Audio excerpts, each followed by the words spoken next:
Muy bienvenidos The Bible Architecture de Newman Church a todos mis amigos, hermanos y hermanas que hablan español. Como siempre les acuerdo que yo no hablo español. Bueno, que el español no es mi idioma madre, así que me van a perdonar algunos errores de idioma.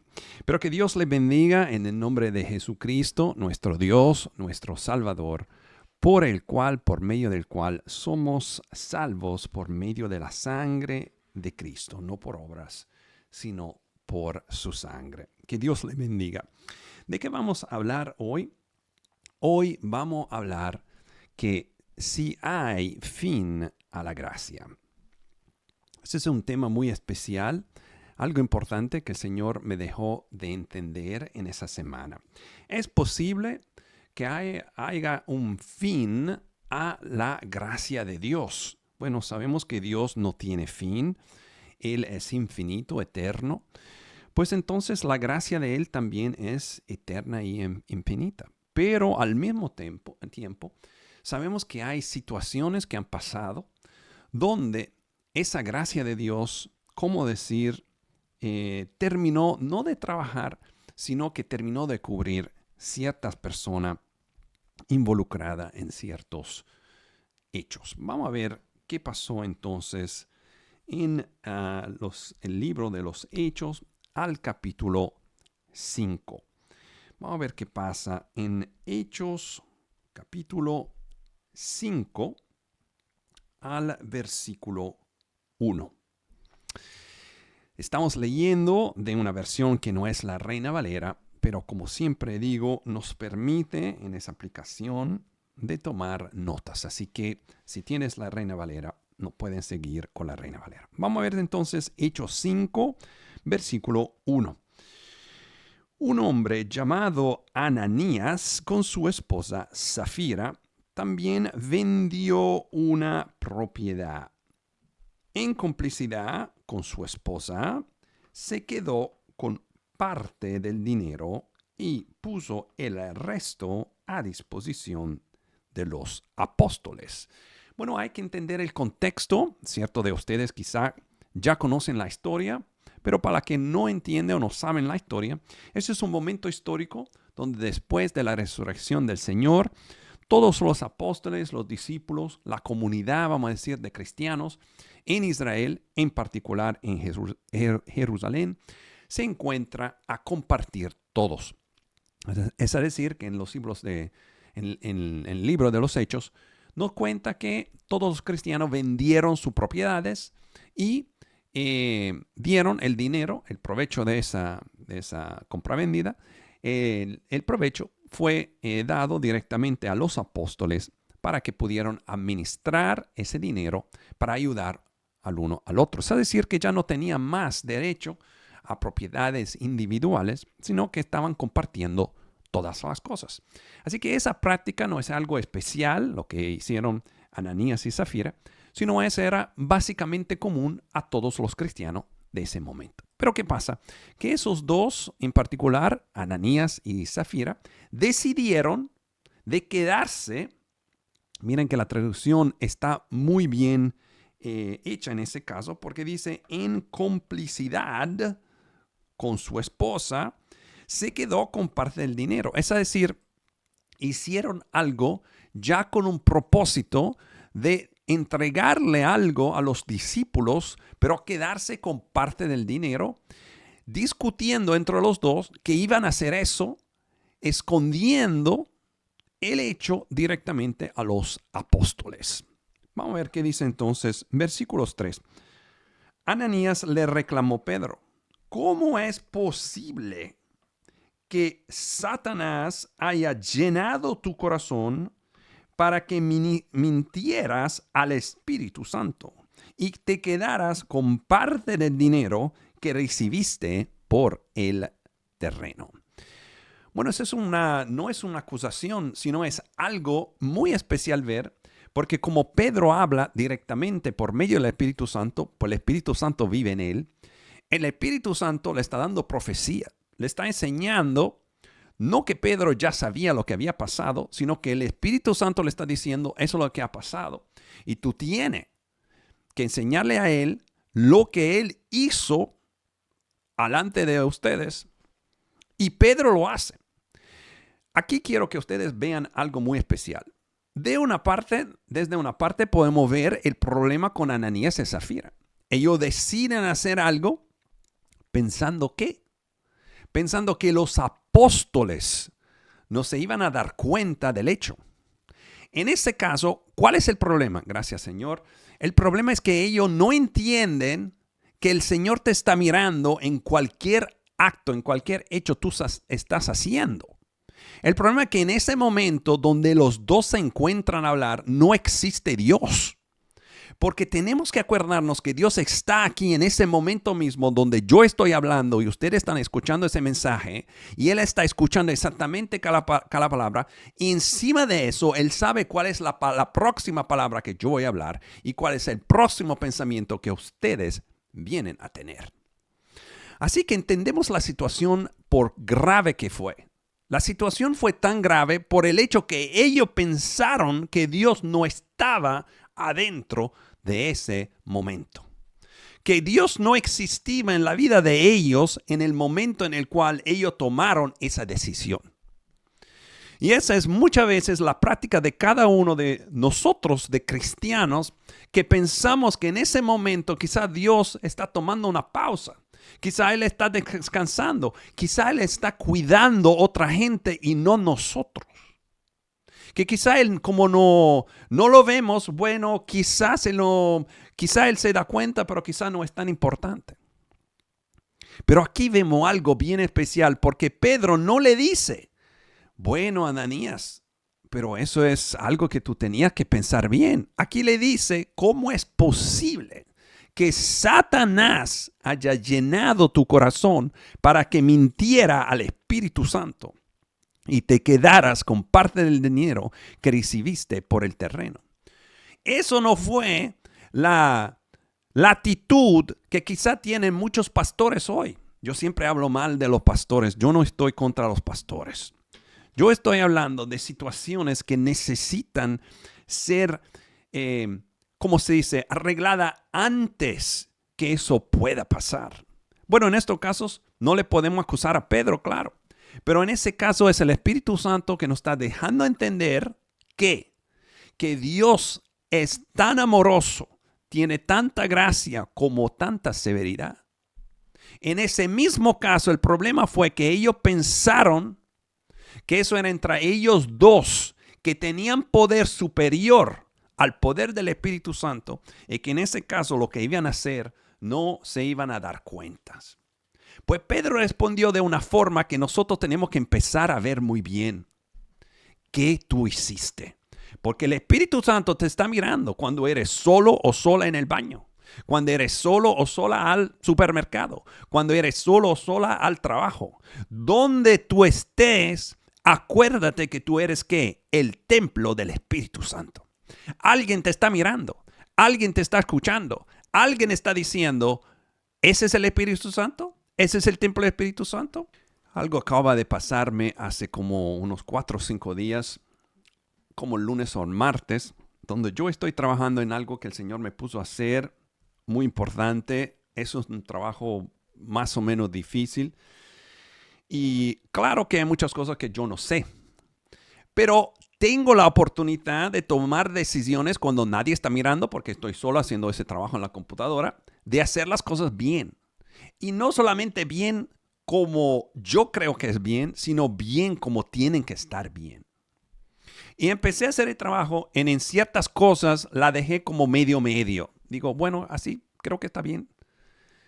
Pero yo dentro de mí sabía que tenía que hacer algo diferente, buscar más donde iba a poner esa información, exactamente tenía que estar en cierto sitio, en vez de decidir que más o menos, ok, está bien. Mire, yo pasé la noche más mala de mi vida. Y me levanté en el medio de la noche, como las 3 a las 4 de la madrugada. Y me puse de rodilla, porque yo no sabía si iba a sobrevivir esa noche. Y le pedí a Dios perdón. le pedí perdón porque había pecado contra él. Si eso no era cosa que quizá muchos de ustedes ven y dicen, pero hermano Carlos, pero eso no es tan grave. El problema es que lo que para nosotros no es tan grave, lo que para Zafira y Ananías no era tan grave, eso era un problema enorme por el Espíritu Santo. Pero otra cosa quiero que ustedes vean. ¿Cuál es el problema que pasó con Ananías y Zafira? Vamos a seguir leyendo la historia. Dice aquí, en versículo 4, ¿acaso no era tuyo antes de venderlo? Y una vez vendido, ¿no estaba el dinero en tu poder? ¿Cómo se te ocurrió hacer esto? No has mentido a los hombres, sino a Dios.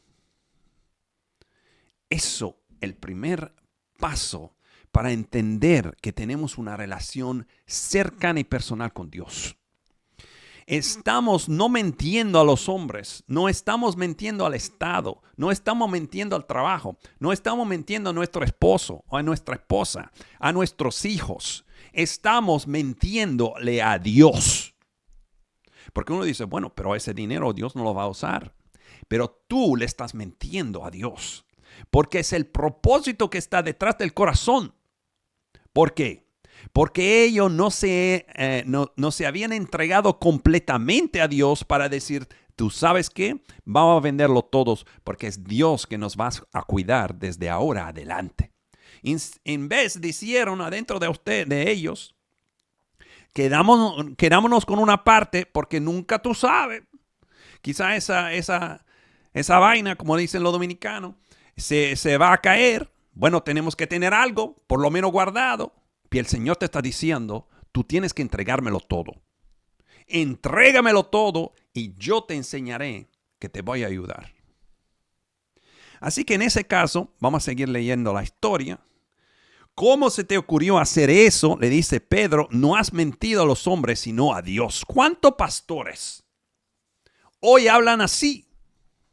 No tanto para mantener o obtener la misma resultado que pasó con Ananías y Zafira, que sabemos, ahora lo vamos a leer, pero sabemos que es trágico, sino en realidad para ayudar a los otros, los creyentes, a entender que Dios es serio en las cosas de Dios.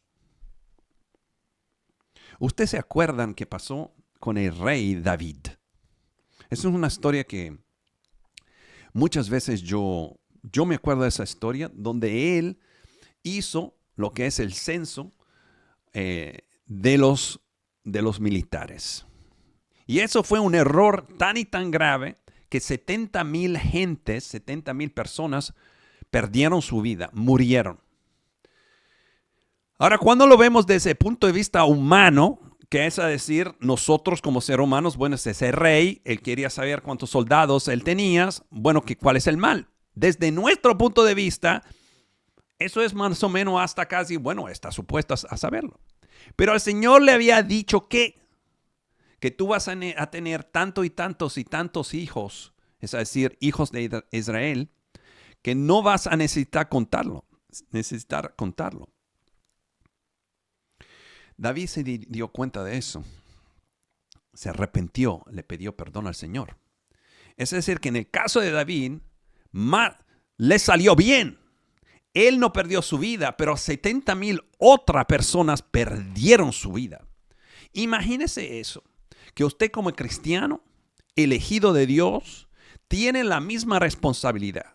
Que un error de ellos, de ustedes, contra Dios, miles de gente van a perder la vida.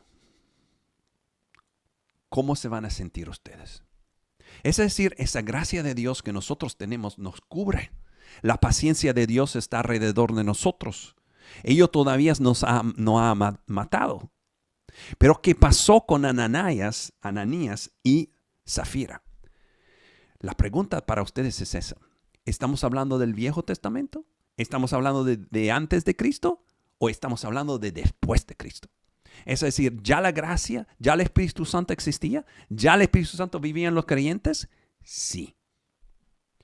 Pues si eso aplica a lo que son creyentes bajo la gracia Eso aplica a ustedes, a mí y a todo el mundo que se dice cristiano. Es decir, que tenemos que tener cuidado. Porque en ese momento histórico no estamos escuchando ese mensaje en la iglesia. ¿Cuál es el mensaje?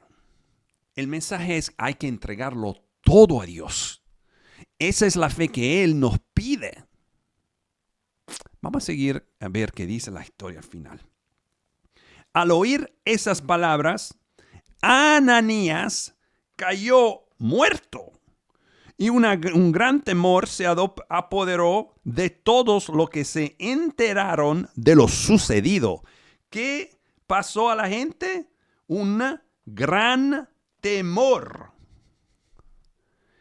Esos son los mismos cristianos que tenían la gracia de Dios, que tenían la sangre de Cristo, que tenían el Espíritu Santo. No estamos hablando de Viejo Testamento, tiempos de Moisés, cuando el Señor abrió la tierra y esa gente cayeron adentro de la tierra. Estamos hablando del Nuevo Testamento. Si aplica a uno, no estamos diciendo, bueno, 2024, ya el Señor, ya a Él no le importa más. Claro que es la misma cosa. El hecho que estamos vivos, el hecho que Él nos perdona, es para dos motivos. Primero, que Él nos está diciendo, entrégate todo. El día que tú te entregas todos, ya ahí tenemos una responsabilidad diferente. Segundo, yo te estoy usando. Acuérdate, como me pasó a mí el lunes o el martes. Yo te voy a enseñar que lo estás haciendo mal. Te voy a dar un chance de arrepentirte, pedirme perdón, porque como padre te amo. Pero es tu responsabilidad entender que eso no va siempre a ser la misma cosa. Aquí tenemos entonces a Ananías cayéndose muerto. Un gran temor se apoderó de todos los que se enteraron de lo sucedido. Versículo 6, entonces se acercaron los más jóvenes, envolvieron el cuerpo y se lo llevaron y le dijeron sepultura. Versículo 7, unas 3 horas más tarde entró la esposa sin saber lo que había ocurrido. Dime, le preguntó Pedro, observen cómo Pedro se acerca a esa situación. Hombre lleno del Espíritu Santo, lleno de paz y amor, lleno de misericordia de Dios. Estamos viendo eso. Hombre que dirige la iglesia, que encontró, siguió y experimentó la presencia de Dios con el Señor. No estamos hablando de un nuevo que ya no sabía muchos del Evangelio. No le está diciendo, mira, antes que tú digas algo, déjame explicarte eso. Siéntate, porque va a ser difícil. Te voy a decir que tu marido nos mintió sobre lo que tú estás haciendo. Entonces, antes que tú me hables, ¿okay? Te voy a dar un chance que tú me lo hable bien, que me diga la verdad. Él no le dice eso. Vamos a ver exactamente cuáles son las palabras de Pedro. Dime, le preguntó Pedro, ¿vendieron ustedes el terreno por tal precio? Sí, dijo ella, por tal precio. Esa parte del Evangelio es muy fuerte, porque hay que entenderlo, que eso pasó durante la era de la gracia. Eso pasó con hombres y mujeres llenos del Espíritu Santo. Gracias, Señor. Alguien tiene que decir amén a eso. Bueno, no lo puedo escuchar, pero me imagino. Porque estamos hablando de una seriedad que ha desaparecido de la iglesia, donde nadie entiende que Dios, cuánto amoroso Él es, también Él es serio. ¿Qué pasa? Porque se pusieron de acuerdo para poner a prueba el Espíritu del Señor. Le recriminó Pedro, mira, los que sepultaron a tu esposo están a la puerta y ahora te llevarán a ti. Pedro no le dice, perfecto, ya mentiste, vamos a sentarnos. Vamos a entender que has hecho algo mal. No, tú vas a morir. Yo lo que pienso es eso. Si sacamos esas escrituras, esas historias, esas alertas desde la Biblia, ¿con qué nos quedamos? Porque eso pasó en la tierra, entre hombres. Imagínese eso pasando al frente de Dios.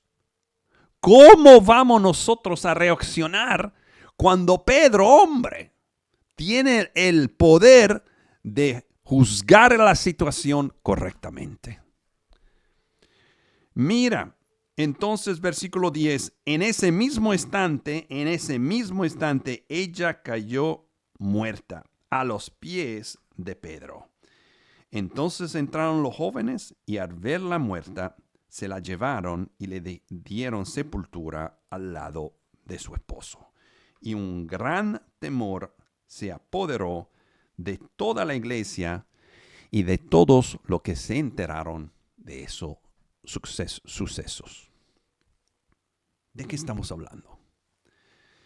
Estamos hablando del hecho que en realidad hay ese entendimiento del Evangelio como algo donde el Señor no le interesa en realidad muchas de las cosas que hacemos. Bueno, ellos no mataron a nadie. Bueno, por lo menos entregaron algo. Bueno, por lo menos dieron su parte. El problema no es la parte, porque Pedro le dijo, tú puedes haberlo vendido y te quedas con tu dinero. Nadie te dijo que tú tenías que darme el dinero. El problema fue que tú lo hiciste de forma para que se vea al frente, afuera, que sí tú lo habías entregado todo. Pero en realidad, tú te quedaste con una parte. El problema es que Dios quiere que nosotros se lo entregamos todo, el corazón, a Él. Luego Él te va a decir qué hacer con ese dinero. Pero como ellos no se entregaron a Dios, ellos mismos decidieron cómo actuar. Esa fue una decisión de ellos. En vez de escuchar la voz de Dios, que quizá le hubiera dicho, entrega esa parte, o entrégalo todo, o quédate con todo. Nosotros no sabemos, porque el Espíritu Santo sabe. Nosotros no sabemos. Vamos a ver qué pasa en el capítulo 10 de Mateo. Y vamos a entender que el Señor tiene esa presencia en la vida de cada uno de nosotros, donde nos explica lo que viene al final del mundo. Al final del mundo, acabamos de estudiarlo la semana pasada, dice que, aquí lo tenemos, versículo 3, cuando lo persiguen en una ciudad, huyan a la otra. Le aseguro que no terminarán de recorrer la ciudad de Israel antes que venga el Hijo del Hombre. Entonces, en el capítulo 10 hemos aprendido cómo tienen que actuar los discípulos de Cristo. Pero aquí sigue el Señor, explicándonos qué más hay que hacer. Dice versículo 24, Mateo 10. El discípulo no es superior a su maestro, ni el siervo superior a su amo.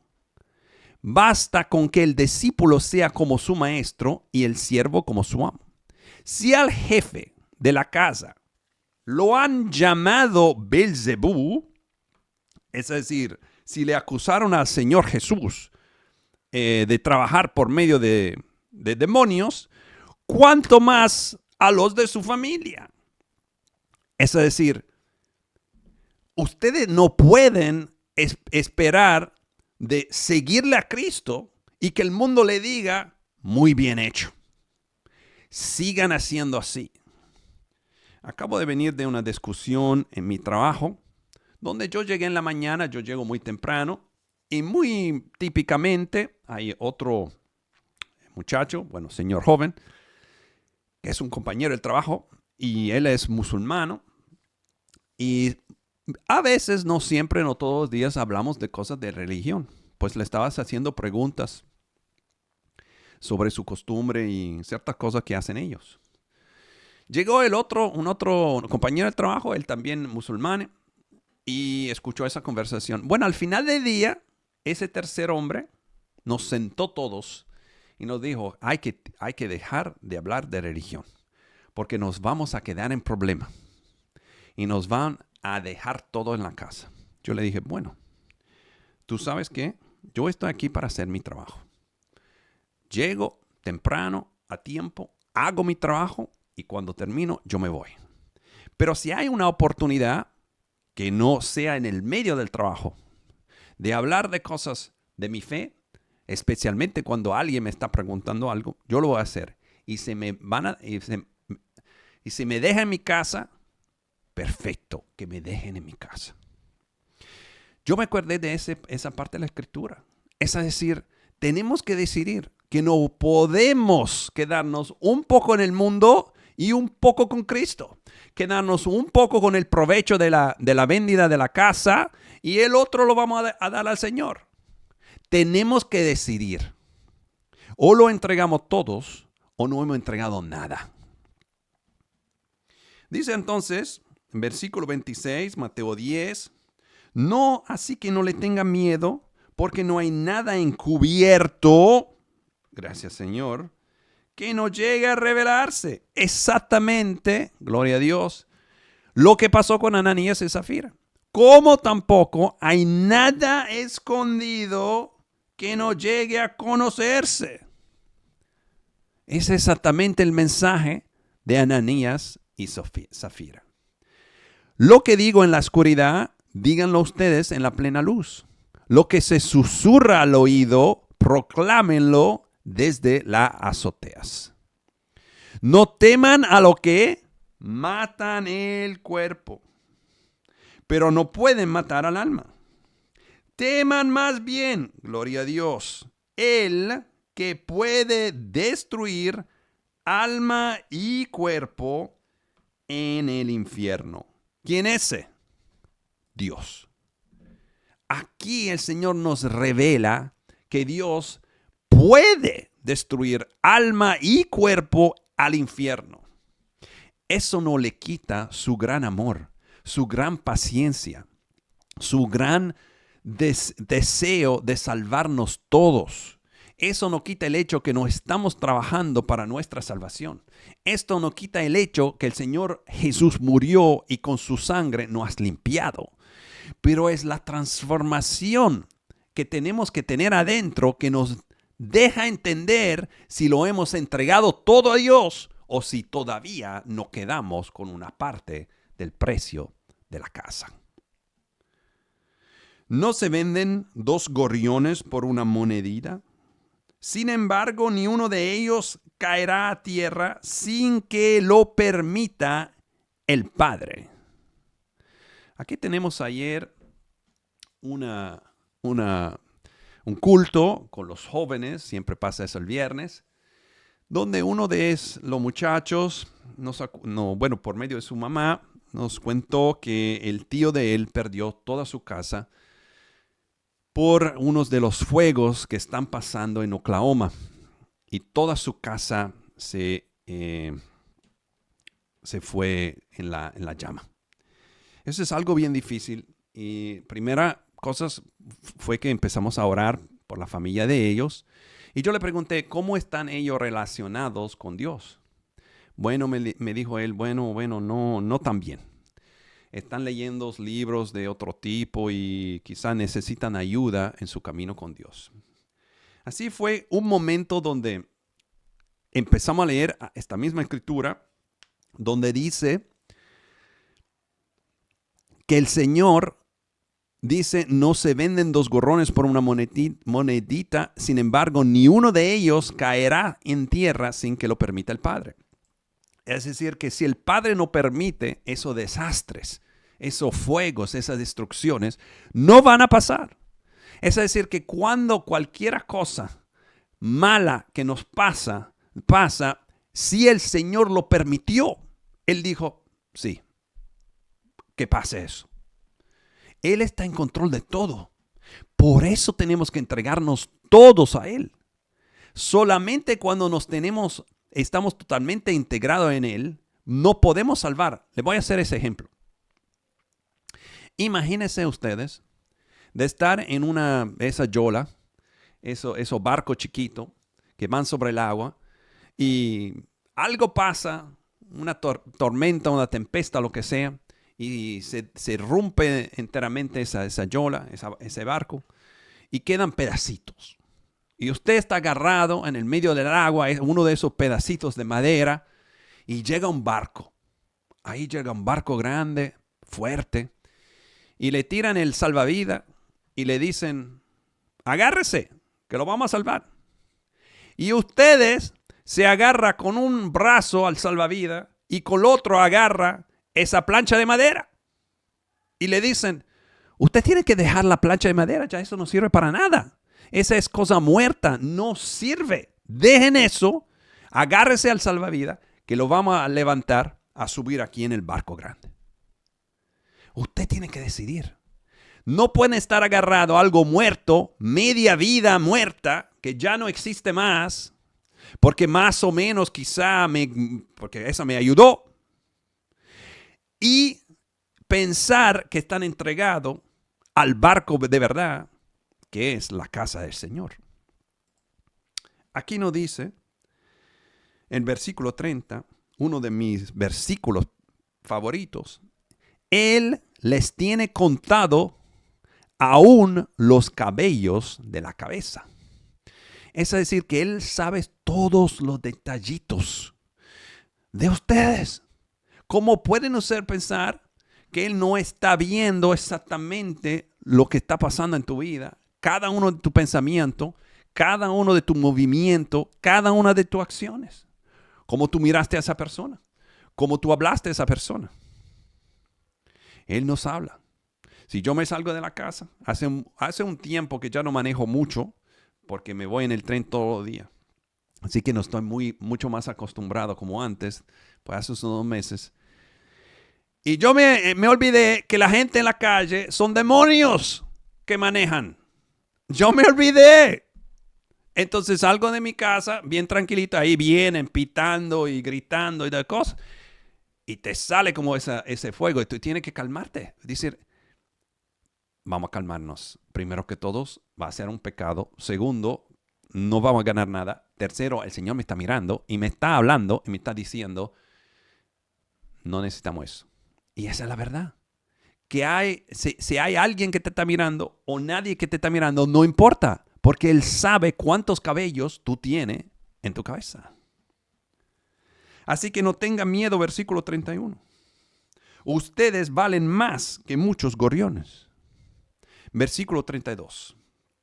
A cualquiera que me confiese delante de los demás, yo también le confesaré delante de mi Padre, que está en el cielo. Pero a cualquiera que me niegue delante de los demás, yo también le negaré delante de mi Padre que está en el cielo. Tenemos que acordarnos que negar al Señor es negar a la palabra de Dios. Eso es en realidad el sentido más profundo de esa palabra. No solamente que negamos de ser cristianos, vamos a decir, sino que le estamos negando, por ejemplo, como en la actuación, en lo que estamos haciendo cada día, estamos negando al nombre de Cristo para negarle a la palabra de Dios. Por eso es tan importante entender esa palabra y por eso el Espíritu Santo vive en nosotros para enseñarnos esa palabra. No crean que he venido a traer paz en la tierra. No vine a traer paz, sino espada. Porque he venido a poner en conflicto al hombre contra su padre, a la hija contra su madre, a la nuera contra su suegra. Los enemigos de cada cual serán los de su propia familia. El que quiere a su padre o a su madre más que a mí, no es digno de mí. El que quiera a su hijo o a su hija más que a mí, no es digno de mí. Y el que no toma su cruz y me sigue, no es digno de mí. El que se aferre a su vida, la perderá. Y el que pierda su vida por mi causa, la encontrará. ¿Qué está diciendo el Señor? ¿Cómo puede ser que no vamos a amar a nuestro padre o nuestra madre, nuestro esposo, nuestra esposa? Pero Él está diciendo algo tan y tan importante que si podemos verlo como Él lo explica, ahí vemos que vamos a ganar y no a perder. Uno dice, bueno, hermano Carlos, ¿cómo puedo yo decidir entre mi padre y Dios? ¿Cómo puedo yo no amarle a Dios o amarle más a Dios y amarle menos a mi padre? Yo le voy a hacer ese ejemplo. ¿Qué nos dice la palabra cerca de nuestros enemigos? Dice, hay que perdonar a los enemigos, ¿verdad? Perfecto.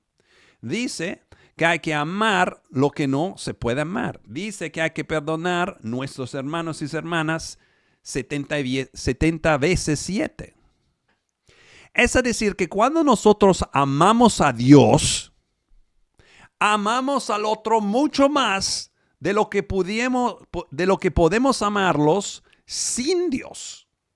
Porque cuando amamos sin Dios, amamos cuando nos conviene. Bueno, Él me trata bien, por eso yo lo amo. Bueno, ellos me trataron bien al trabajo, por eso yo me llevo bien. Mi jefe es muy bueno conmigo, por eso me porto bien. Pero en ese caso, estamos contando con nuestra propia fuerza y sabemos que eso no va a durar mucho. Pero cuando tenemos a Dios, ¿qué dice acá? Cuando tenemos a Dios, el que se aferra a su vida la perderá, el que pierda su vida por mi causa la encontrará. Tú vas a encontrar vida, porque ahora tú tienes el amor de Dios que ama a tu papá, a tu mujer, a tu hijo más que tú. ¿Ustedes me entendieron en eso? Es decir, que cuando tú le amas más a Dios, entonces en ese caso el amor de Dios te permite amarle al que tú pensaba que estabas amando, en amarlo de verdad y amarlo como Dios lo ama. Así que no pierdes, sino que ganas. Ahora, también aquí hay en cierto sentido el hecho que uno tiene que tomar decisiones. Si hay en tu familia alguien que está contrario a tu fe en Dios, bueno, ya tú sabes cuál es la decisión que tiene que tomar. Tú no tienes que odiar a nadie. El Señor te lo dice en su palabra. Amas y perdonas a tus enemigos.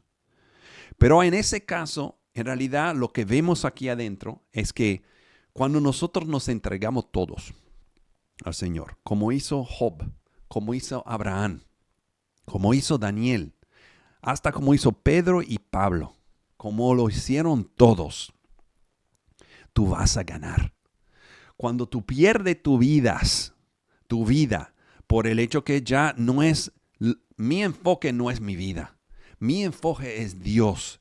Y como Él es la vida, Él me va a dar la vida que más me conviene. En cierto caso va a ser una vida larga, llena de muchas oportunidades. Otro caso va a ser una vida más corta, quizá llena de problemas.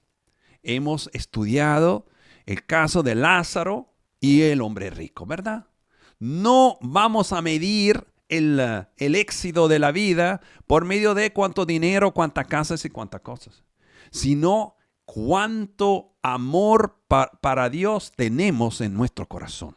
¿Se lo hemos entregado todo o todavía tenemos una parte de ese provecho?